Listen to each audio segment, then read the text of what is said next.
All right, guys, greetings. Welcome back to the channel. Welcome back to the bomb shelter.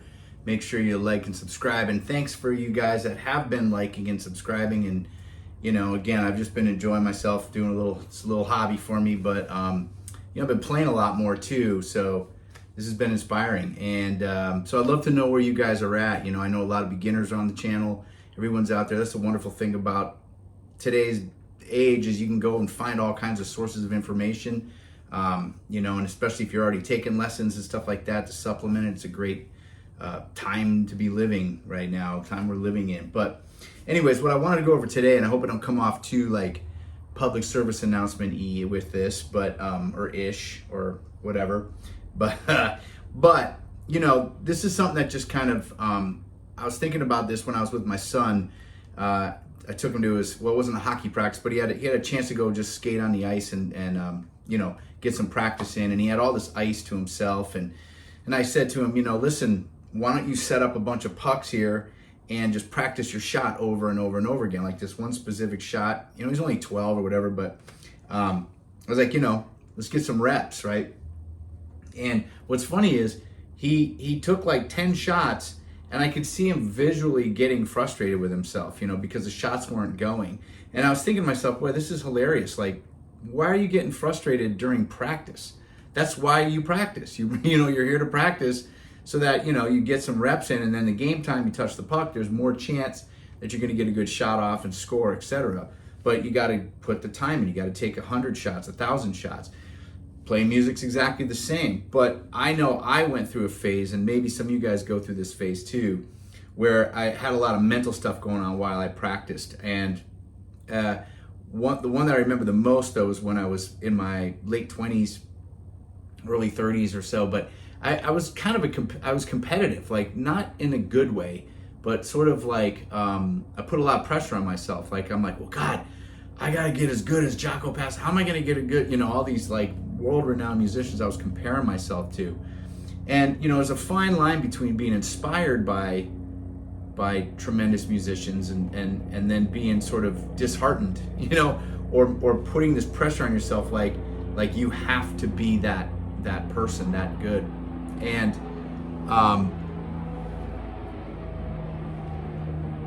making sure my mic is on, boy, that would be sucky. Anyway, so one of the problems that I got into, I would practice feverishly. I went through a stage in my life where I had the time. I was just dedicating it to music, but in hindsight, I practiced, I think, with way too much stress. And I was trying to jam in 3 years of learning into a month and whatever. There's a great book, by the way, called Effortless Mastery, which I highly recommend. And look, it's essentially a Zen book, if you've ever studied kind of Zen philosophy or mindfulness, right? And so that's what I kind of want to get at today, is just kind of give you some food for thought here, and try in your practice to first of all clear your mind of any sort of expectation. Practice is practice, exactly what you do. You're just there to and you'll never stop, right? The greatest players still pick up their instrument and go through their scales. They've got their process, but we need to make it almost a mindless process in a way. And what I mean by that is that it's not focused, that we don't have a focus, but that we're not giving it any weight. We're not giving it any emotional value. We're not giving it any sort of like judging ourselves while we're playing. And again, if you don't do that, fantastic. I hope that stays with you forever. I went through that phase. I went through a phase where I was judging my practice. It was so weird. And just sort of putting all this pressure on us. So that's just sort of a mindset thing that you can do, that I'm recommending, that I hope you can kind of catch yourself in, right? We're all valuable to the music world. Wherever stage we're at, we are part of the process. We're all working together here. And but what I want to go over today, though, now this might be not the most exciting lesson or practice, but it's almost like teaching somebody meditation. It's not actually exciting. It's not meant to be exciting. It's meant to kind of center you and ground you and get you into that mindset. And this is also functional for your time, right? And what I'm going to do for the sake of the video, so this doesn't stretch out for a whole hour or whatever, that I'm just going to paraphrase the concept for you, and then you can kind of take it to whatever direction you want to go in. And essentially all this is just really big notes, right? Working with my metronome and trying to empty my mind, if you will. And that's impossible, by the way. I'm into meditation too. The concept of emptying your mind of all thoughts, it's virtually impossible. Some of the most enlightened masters would get there for a split second if they were lucky, or that. So that's not the point. The point is not hanging on to thoughts and not judging your thoughts, right? Not judging yourself. Even when you're suddenly find yourself thinking about all these other things, try to eliminate judgment on it. So, but here's today's exercise, okay? So here's the concept. And again, you can take this concept, you can do it with scales, you can do it with chords, you could do it with chord progressions, right? Like a 1-4-5, something very simple. Or if you're, starting to read, more complicated charts, you can use charts this way.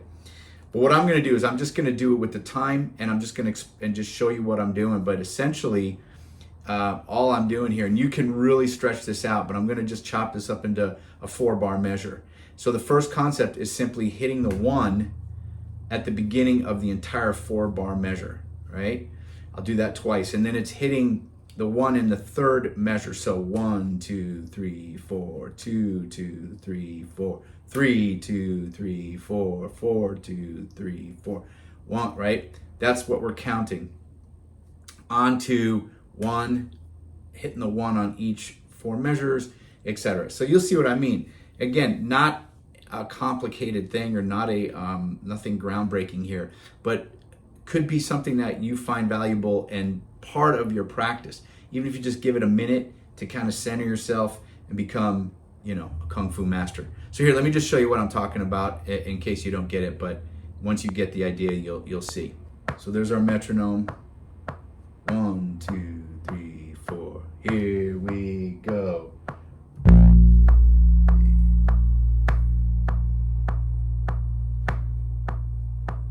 Then I'll do it again.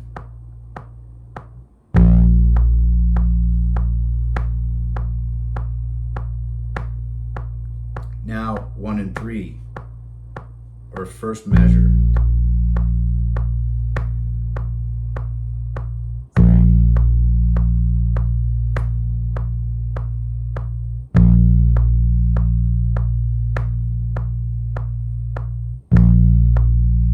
Okay, now every measure, 1 on each measure.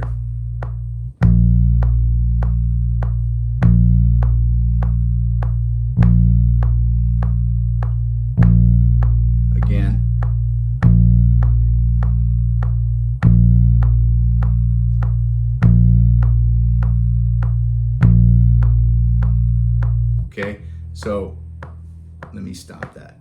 So on and on, right? We can do this for all the way into half notes and quarter notes. And then now you're getting a great rhythmic practice as well.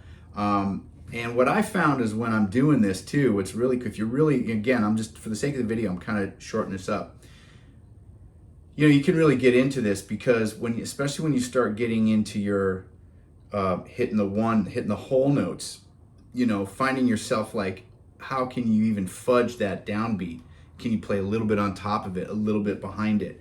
Also, are you getting the tone quality that you want? It's hard when you're buzzing around. Sometimes you can mask some of your imperfections, but when you have to play a long note, I'm just doing a B flat, just randomly. But you can see how you could use this for like scales or chords or whatever.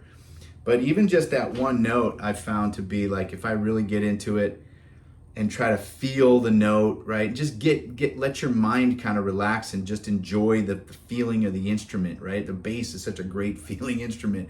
We're so lucky to be playing this instrument. And like I said, if you're not getting a great sound, maybe there's some things we need to tweak with your technique or your instrument, right? Sometimes it's the equipment, but try to not judge yourself, right? This is always a process where there's always more to get better at, right? More to improve, more to build on, to create this expression that we're doing. But I just find that this can be really helpful. It doesn't have to do, you might end up doing it for a longer time than you thought, but just set some time aside for yourself even if it's just once a week or in your practice, just kind of ground yourself, right? And then start whatever you're working on, wherever you're at with your practice. Or maybe that's all you get done that day. But anyways, I just want to bring that up because, again, like I said, I had these moments recently with my son, and then even with myself. It's something I'm trying to undo in my subconscious, that all those years I spent of trying to be like, I gotta be the bat, crazy. I don't know what got into me then, man. I was young. But anyways, guys, I hope that helps. Let me know what you think. Don't forget to like and subscribe. And if you got any questions, again, I appreciate all the comments and all that stuff. All right, guys, enjoy. Have a great weekend. Take care.